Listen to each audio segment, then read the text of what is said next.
Hello everyone and welcome to another video tutorial from Microsoft Flight Simulator. Today we're going to take a look at the Boeing 747 and how to fly it for beginners. Please understand that I am not a real 747 pilot, and this video is not meant to teach you exactly all the real world procedures. It's just so beginners can get up flying using the aircraft, and we'll also look at a couple of the bugs that exist and how we can get around them. So the first thing we want to do is we want to set our departure airport. So in this case, let's use Miami. And we want to have a destination. Let's use JFK.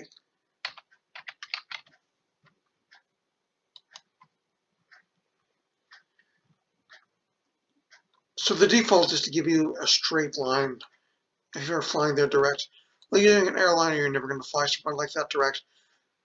What you're going to do is you're going to use either the low altitude or the high altitude airways. For this distance, let's use high altitude airways. And it selects a flight plan for you. And what's more, when you get to your destination, you can then set the approach you want to use. Now, there's multiple ways you could go about doing this. You could go out and look up which runway is currently in use, or you could just decide for yourself what you wanted to do. So in this case, for example, let's say we were going to use runway 4 right, landing on the ILS. Well, by clicking that, what we see is that the course automatically sets. It gives us a course here which is going to fly us right down onto the runway 4 right. So let's accept that and we'll click fly. The first thing you'll notice when you first jump into the 747 is that the autopilot always has two settings already engaged. And those are the airspeed, set at 200 knots, and the altitude, set at 10,000. Well, we're not going to use either of those, so let's set some more reasonable values. For the airspeed, let's set 250 knots. For the altitude, let's set 30,000 feet. Now, when the aircraft is loaded up, it already has a few degrees of flap set, so all you really have to do is release your parking brake and give full thrust. Once you reach a reasonable speed of about 150 knots, give just a little bit of back pressure to your controls, and the aircraft will lift up. You retract your landing gear, and your flaps go up. One of the most important things you'll see is this display right next to your primary flight display. It's the map. And you'll also see that when you zoom out on the map, that has a pink line which shows the course you're going to fly. That's going to be very important. So once you're up at about 1,000 feet above the ground, you'll want to start engaging your autopilot. First, you turn on your airspeed hold, which is going to maintain your 250 knots. And then engage your autopilot. First thing you'll do is you click on LNAV, which means your plane will now turn and follow that pink line. Then you're going to set a vertical speed, and that'll fly you up to altitude. So in this case, let's set a vertical speed of about 1,800 feet per minute. Once we pass 10,000 feet, I'm going to increase our target airspeed to about 350 knots. Once you get up towards your target altitude, you'll see that your plane automatically switches from vertical speed mode to altitude hold mode, and it really doesn't take a whole lot to get the plane up and following the course. If you've gotten this far, congratulations, you're well on your way. Taking off, climbing, and cruising are all pretty standard. It's not how you start to descend that you have to deal with a few quirks. The first thing you have to do is you have to decide when are you going to descend. And the best way to do that is using the old-fashioned 3-to-1 rule, which means for every 1,000 feet, you'll start 3 miles out. So we're 30,000 feet. 30 times 3 is 90. We'll start 90 miles away.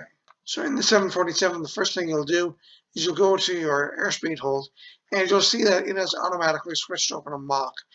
One of the bugs that you'll have to deal with in this plane is once it switches to Mach, it really doesn't want to switch back.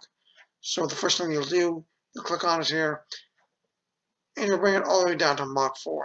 Now you'll see that I still have my tooltips enabled, and that's because it makes it very hard to read those settings if you don't really know what they are. For example, the Mach, which won't reset. So we do that, then we're going to set a new altitude. So let's drop it down to, I'm not sure exactly, we'll go down a bit, but we'll put on our vertical speed hold.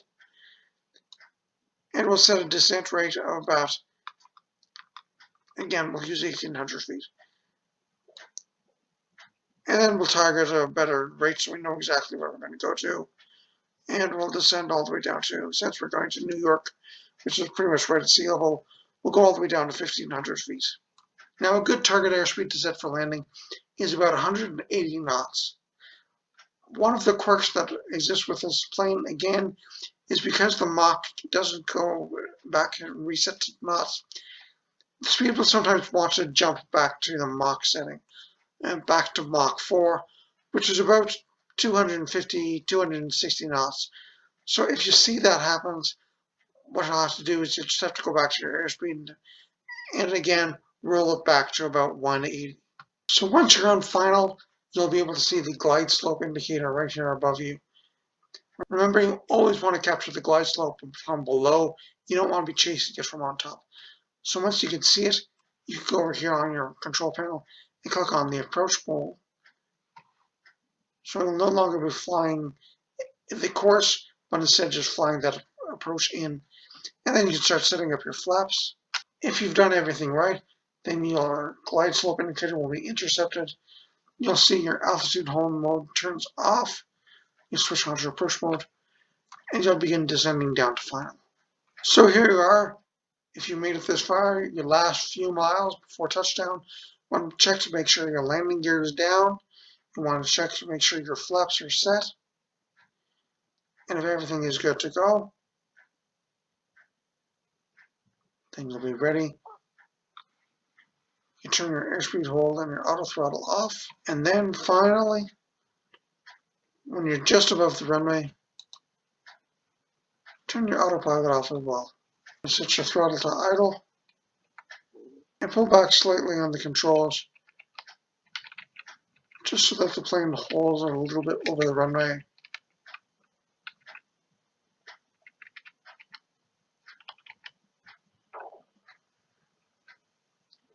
Until it finally settles down. Then you can apply your spoilers, full reverse thrust, and use your brakes as you need to. And you've landed.